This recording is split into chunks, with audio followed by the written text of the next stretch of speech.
الذي خصه الله تعالى بجميع كمالات العبودية. وصلى الله عليه سيدنا محمدا الذي ملأ الله تعالى قلبه صلى الله عليه وسلم من جلاله الأعلى جل وعلا، وعينه صلى الله عليه وسلم من جماله الأسنى، فصار صلى الله عليه وسلم مسرورا منصورا، وعلى آله وأصحابه وسالكين على نهجه فنالوا خيرا وافرا. قال الله تبارك وتعالى في القرآن العظيم بعد أن نعوذ بالله من الشيطان الرجيم: بسم الله الرحمن الرحيم. يا أيها الذين آمنوا اتقوا الله حق تقاته ولا تموتن إلا وأنتم مسلمون. وفي حديث ما رواه مسلم عن أبي عمرو سفيان بن عبد الله الثقفي رضي الله عنه قال: يا رسول الله قل لي في الإسلام قولا لا أسأل عنه أحدا غيرك. قال: قل آمنت بالله ثم استقم. Rabbi shrah li sadri wa yassir li amri wahlul 'uqdatam min lisani yafqahu qawli. Allahumma inna na'udzubika an nusyrika bika wa nahnu na'lam wa nastaghfiruka lima la na'lam, amma ba'd. Jamaah sidang salat Jumat yang dirahmati oleh Allah Subhanahu wa taala. Yang pertama, syukur dan puji kita haturkan kepada Allah Subhanahu wa taala di setiap kondisi kita, di setiap masa yang kita punya, di setiap kesempatan yang sedang kita kerjakan. Karena itu adalah salah satu dari sekian tugas ataupun kewajiban kita sebagai hamba Allah, tugas serta kewajiban kita sebagai manusia. Karena Allah Subhanahu wa taala sudah memberikan curahan kenikmatan, karunia, fadilah, kemudahan yang begitu banyak sekali kepada kita semuanya, sehingga dengan kebaikan-kebaikan Allah Subhanahu wa taala yang diberikannya kepada kita, kita bisa merasakan enak, bisa merasakan mudah, bisa merasakan nikmatnya hidup di dunia. Dan di antara kenikmatan-kenikmatan dari Allah Subhanahu wa taala yang teragung, dari sekian kenikmatan termasuk yang teragung yang diberikan kepada kita, dan kenikmatan ini seringnya dilupakan ataupun luput dari ingatan manusia, yaitu as-sihatul wal faraq, nikmat yang namanya sehat, nikmat yang namanya waktu luang, yang insyaallah kita semua pada kesempatan hari ini memiliki dua kenikmatan tersebut.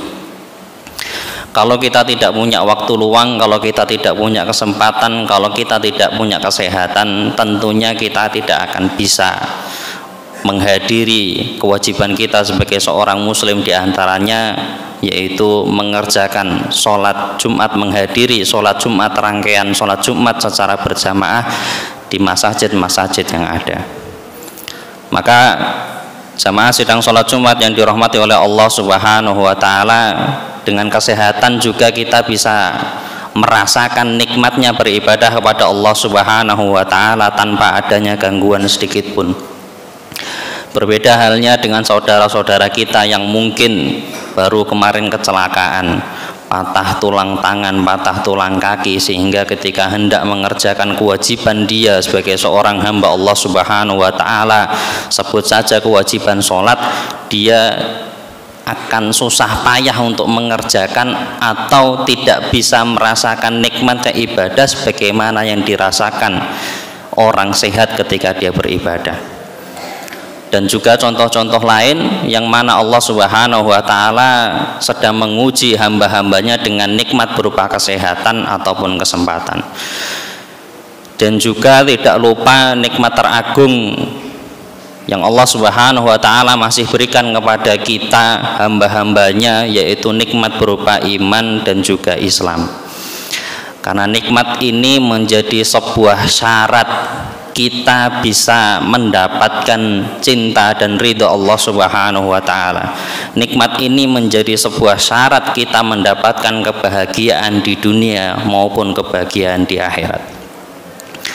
Maka jamaah sidang sholat Jumat yang dirahmati oleh Allah Subhanahu wa taala, bagaimanapun kondisinya, kapanpun waktunya, jangan pernah lupa untuk bersyukur dan memuji Allah Subhanahu wa taala atas setiap keputusan yang diberikannya kepada kita.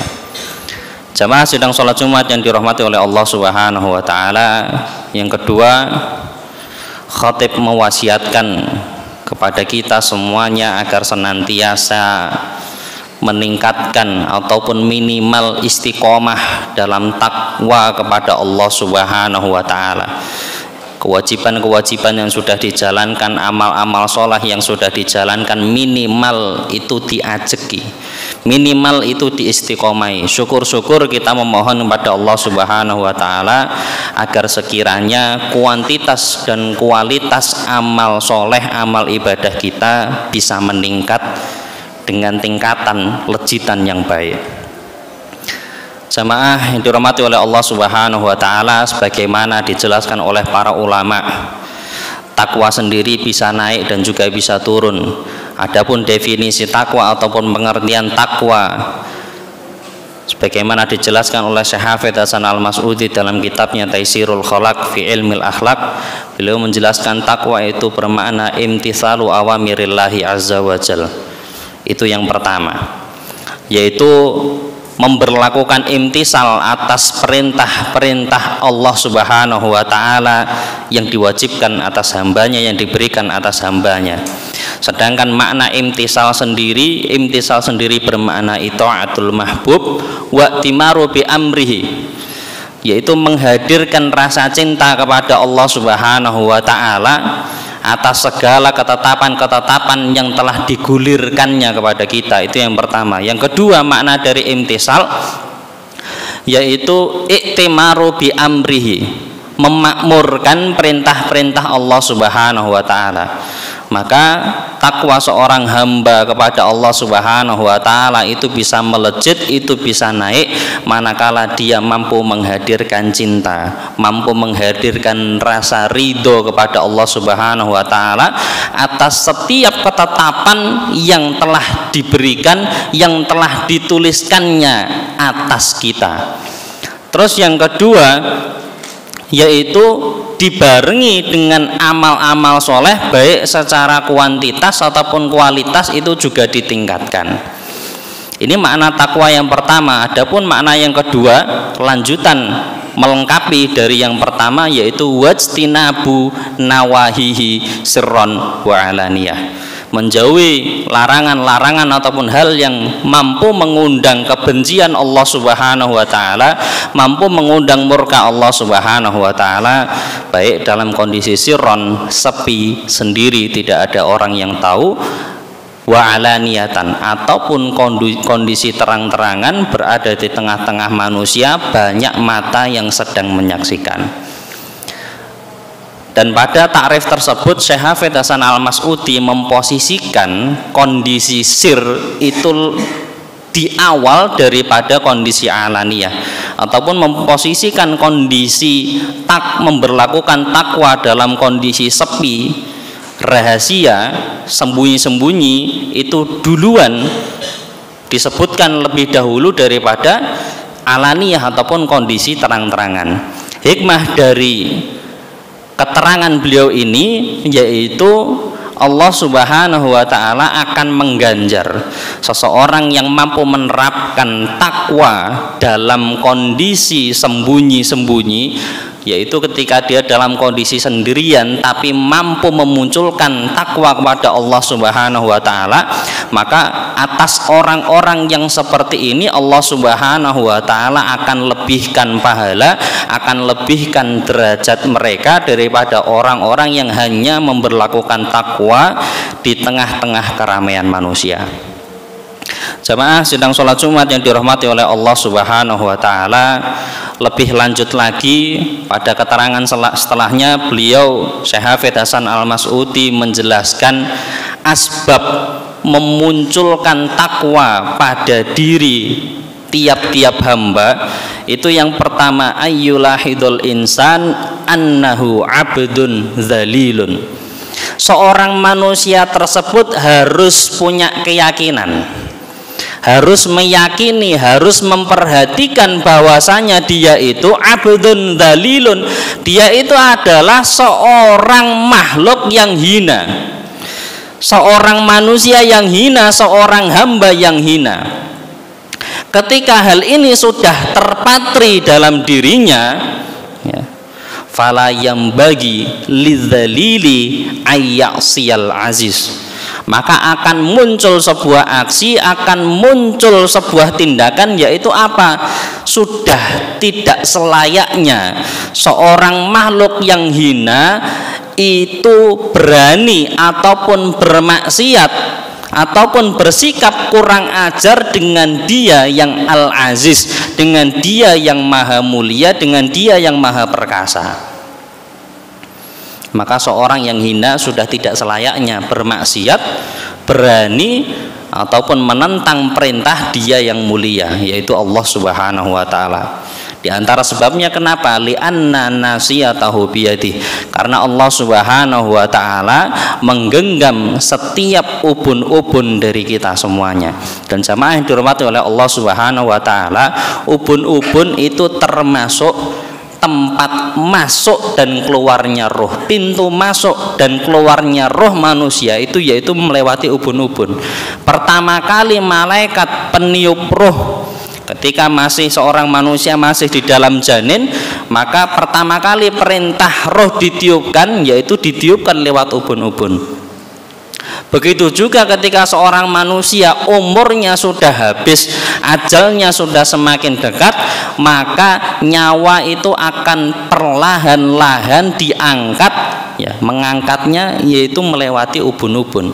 Jadi kalau kita perhatikan orang yang dia itu sedang sakaratul maut, maka pertama kali yang tidak terasa ataupun bagian tubuh yang dingin mati rasa itu dimulai dari kaki. Semakin naik, semakin naik, semakin naik sampai ke tenggorokan. Ketika sudah sampai dada ataupun tenggorokan, maka di situ dia sudah tidak bisa untuk berkata-kata. Ketika sudah selayaknya ketika seseorang yang berada di samping ataupun sekitar orang yang sedang sakaratul maut, ketika dia memahami kondisi seperti ini, maka jangan diajak bicara, jangan diajak berpikir kepada hal-hal yang lain.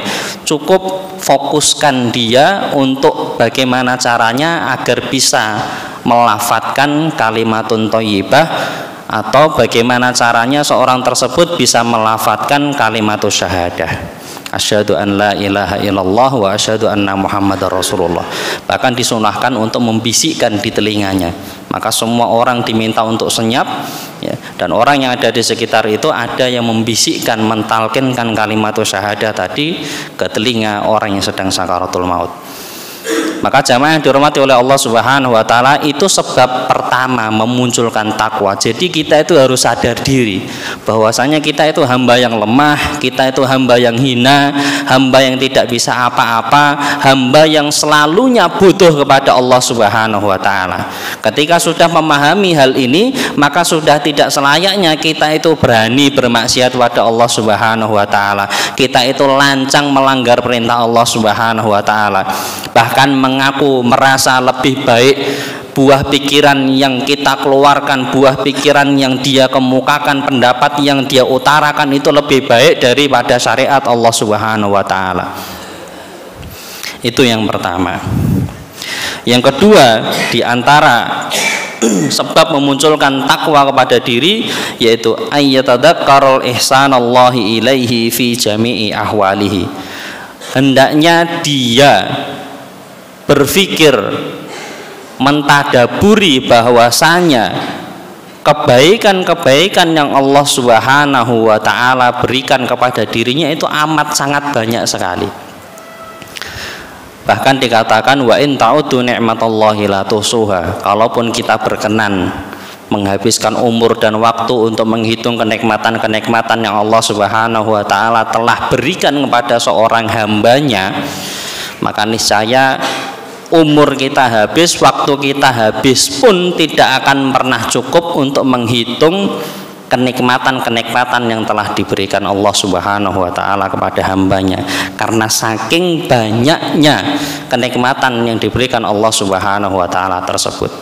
Dan asbab ketiga yang beliau tuliskan di dalam kitab tersebut yaitu memperbanyak yang namanya dzikrul maut, memperbanyak dengan yang namanya mengingat kematian. Jamaah sidang salat Jumat yang dirahmati oleh Allah Subhanahu wa taala, dunia itu hanya sementara. Maka wala asara dunya alal akhirati hakimun. Seorang yang hakim, seorang yang bijak, dia tidak akan pernah sekalipun mendahulukan, memprioritaskan dunia atas akhirat. Kenapa? Karena dunia itu sifatnya hanya sementara. Dunia itu sifatnya hanya fana. Kita tidak terasa tiba-tiba pada tahun 2024 ini mungkin sebagian ada yang sudah berumur 30 tahun. Padahal dirasa-rasa kemarin itu baru masuk MTS, kemarin itu baru sekolah SD. Tiba-tiba sudah umur 30 tahun, tiba-tiba sudah punya anak. Ada juga yang tahun ini sudah masuk usia 40 tahun, ada yang sudah masuk 50 tahun, ada yang sudah cucunya 2, cucunya 4, cucunya 5, ada yang ubannya sudah hampir memenuhi seluruh rambutnya, ada yang sudah memasuki pintu 60 tahun, yang mana kata Rasulullah SAW, umur umatku kisaran 60 sampai 70 tahun. Dalam artian dia sudah di penghujung usia yang dia miliki. Maka jamaah dirahmati oleh Allah Subhanahu wa taala, sekali lagi dunia itu hanya sementara, dunia itu hanya fana. Kenikmatan yang ada di dunia itu sifatnya hanya fana dan sementara. Maka sudah tidak selayaknya la khaira fi laddatin min ba'diha an-nar. Dalam sebuah nasihat dikatakan la khaira, tidak ada kebaikan fi laddatin, pada setiap kenikmatan yang ada di dunia ini min ba'diha an-nar, yang kenikmatan tadi, kelezatan tadi yang sementara tadi sifatnya berakhir dengan neraka. Maka apapun alasannya, bagaimanapun hujahnya, ketika dia amalan tersebut akhir-akhirnya akan memasukkan seseorang ke dalam neraka, maka tidak ada kebaikan sedikit pun di dalamnya. Wal asr innal insana lafi khusr illal ladzina amanu wa amilus solihati wa tawassaw bil haqqi wa tawassaw bis sabr.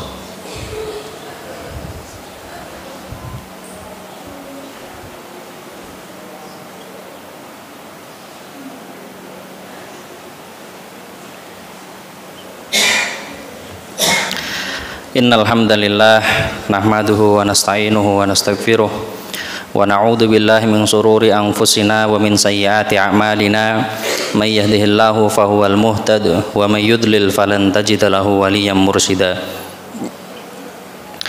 Nasyhadu Allahumma anta ilah la ilaha illa anta subhanak inna kunna minadh dhalimin wa nasyhadu anna Muhammadan abduka wa rasuluka sallallahu alaihi wa ala alihi wa ashabihi ajmain.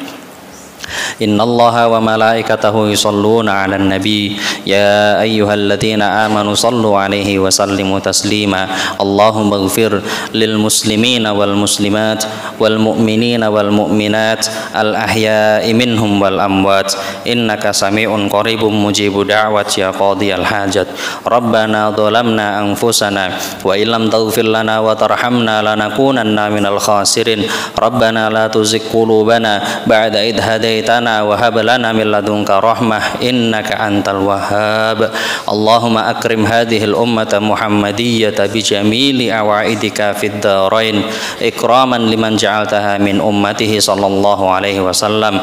Allahumma lakal hamdu wa ilaika narju wa ilaikal mushtaka wa antal musta'an wa la hawla wa la quwwata illa billahil aliyyil azim. Allahumma inna na'udzubika min ilmin la yanfa' wa min qalbin la yakhsha wa min nafsin la tasba' wa min da'watin la yustajabu laha. Rabbana atina fid dunya hasanah wa fil akhirati hasanah wa qina adzaban nar. Ibadallah, innallaha ya'murukum bil adli wal ihsan wa ita'i dzil qurba wa yanha 'anil fahsya'i wal munkari wal baghi ya'idukum la'allakum tadhakkarun fadhkurullahal 'azim yadhkurkum washkuruhu 'ala ni'amihi yazidkum wa la dzikrullahi akbar. Aqimus shalah.